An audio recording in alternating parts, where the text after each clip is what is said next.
चीन के हमलों से बचने के लिए ताइवान जो तैयारियां कर रहा है उन्हें आज चीन ने समय बर्बाद करने वाला कदम बताया।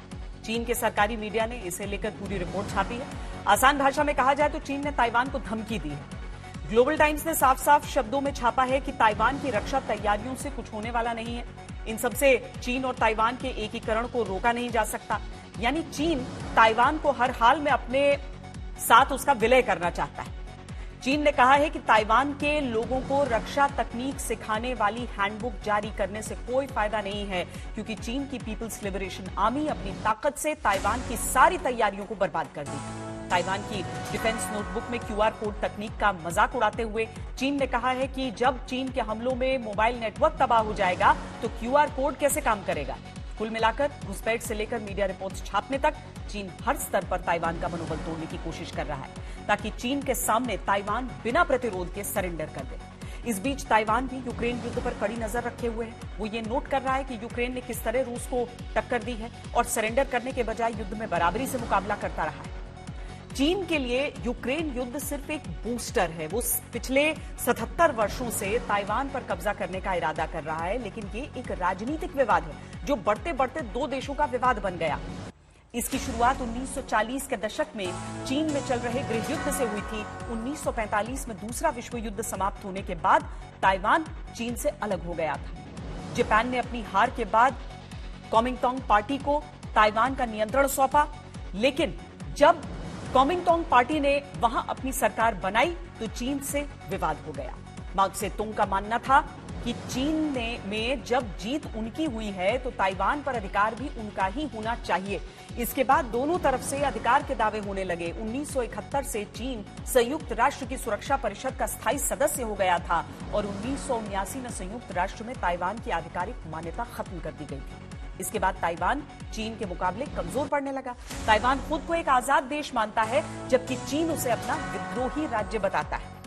चीन की यह भी कोशिश होती है कि दूसरे देश कुछ ऐसा न करें जिससे ताइवान को पहचान मिलती हो और उसे चीन का ही एक प्रांत माना जाए। इसका दूसरा पहलू यह भी है कि चीन ताइवान के जरिए साउथ चाइना सी पर अपना नियंत्रण बढ़ाना चाहता है, क्योंकि इससे चीन के व्यापारिक हित जुड़े हुए हैं। साउथ चाइना सी समुद्री व्यापार के मामले में एक तरह से दुनिया का हाईवे। चीन ताइवान के बीच युद्ध की आशंका को समझने के लिए दोनों देशों की सैन्य शक्ति को भी समझते हैं। हालांकि चीन के सामने ताइवान बहुत छोटा सा देश है, लेकिन जब हम रूस से टक्कर लेने वाले यूक्रेन को देखते हैं तो छोटे देश के प्रति नजरिया बदलता है। हालांकि चीन और ताइवान की स्थिति काफी अलग है। चीन के पास मौजूद हर तरह के सैनिकों को मिला लें तो वहां 20,35,000 सक्रिय सैनिक हैं, जबकि ताइवान के पास 1,63,000 सक्रिय सैनिक। यानी ताइवान के सामने चीन की ताकत लगभग 12 गुना ज्यादा है। अगर थल सेना को देखें तो चीन में 9,65,000 थल सैनिक हैं, जबकि ताइवान में 11 गुना कम यानी सिर्फ 88,000 सैनिक हैं। नौसेना में चीन के पास 2,60,000 सैनिक हैं और ताइवान में केवल 40,000।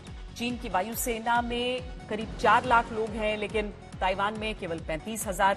इन सब के अलावा चीन के पास लगभग 4 लाख से ज्यादा अतिरिक्त सैनिक हैं, दूसरे सैनिक भी हैं। वहीं ताइवान के पास ऐसा कुछ नहीं है। हथियारों की बात करें तो चीन के पास करीब 3,500 एयरक्राफ्ट हैं, 1,000 से ज्यादा फाइटर प्लेन्स हैं, जबकि ताइवान के पास 741 एयरक्राफ्ट और 288 फाइटर जेट्स हैं।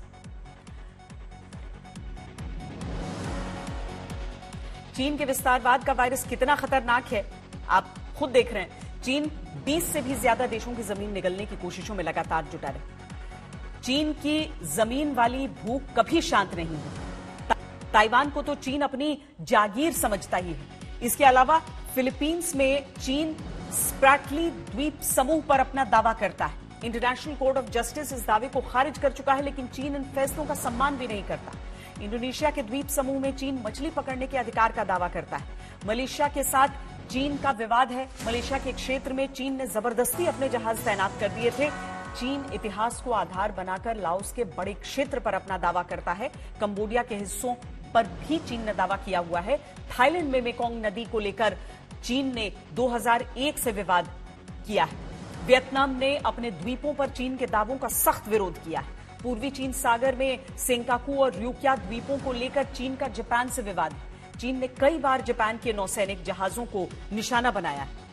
उत्तर कोरिया के साथ चीन माउंट पेक्तू और तुमान नदी को लेकर विवाद कर रहा है। दक्षिण कोरिया के इकोनॉमिक जोन में चीन ने कुछ द्वीपों पर दावा किया है।